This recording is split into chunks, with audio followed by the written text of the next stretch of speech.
crying. And notice I said was married. So, been through a lot of ups and downs when it comes to relationships. Yeah. And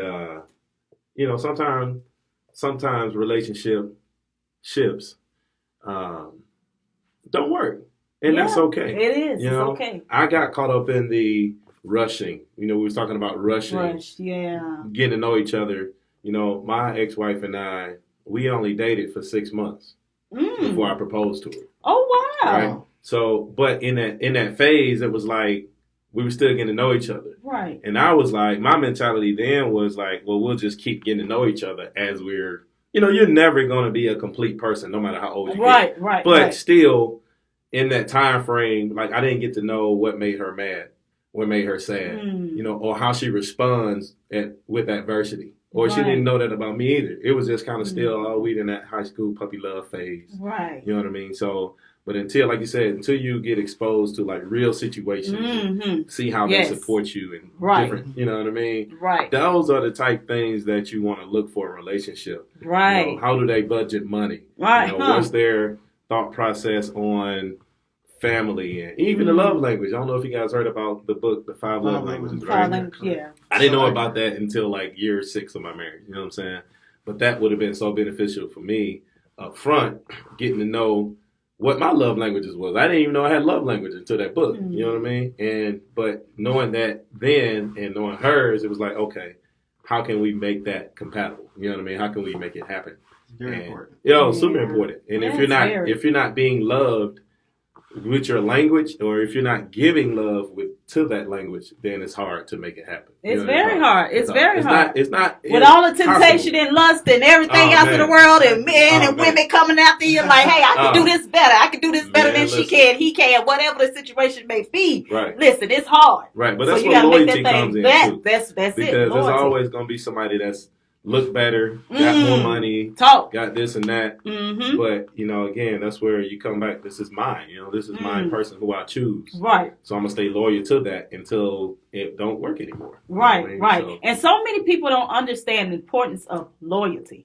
Yeah. Like they say, oh, I'm there for you and this and that. But when things get hard, as we were saying before, people leave. They leave. The first thing that's like a no to them. Oh, I can't do it. I can't. Right. They just go ahead and call it quits and leave. So you gotta be able to want to work that thing out and say, hey, we gonna get through it. How you feel about that, King? No, I agree. I believe working it out is a big must in a relationship, because it doesn't matter if you're the best couple, whether you're most compatible or not. You're always gonna come across roadblocks, obstacles in a relationship. Disagreements. You're gonna bump heads. But at the same time, what you have to realize is you weren't brought up with this person. This person came from a completely different home. Right. Different values, different morals. So you choosing to be with them, you made that conscious decision that, this is who I'm going to be with, and I'm willing to work it out with this person. Nothing's going to come easy. Nothing good comes easy in life. So that's how I take that, Right. I totally agree with that. So the next thing I want to bring up, how do you all feel about being friends with benefits? It's deep. Friends with benefits. I'm going to start with me, Mother Earth. Yeah, there you go. Start with you. I had a current situation previously where... Okay, so you've cheated on me already. Golly. Okay.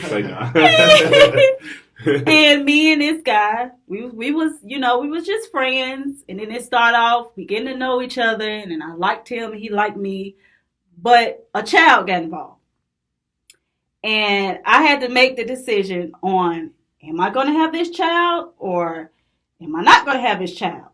And as a woman, when you get with man, you got to know who you're getting with. You got to know who you're dealing with. Because when a child comes into play, you got to think about, I'm going to have this child for the rest of my life.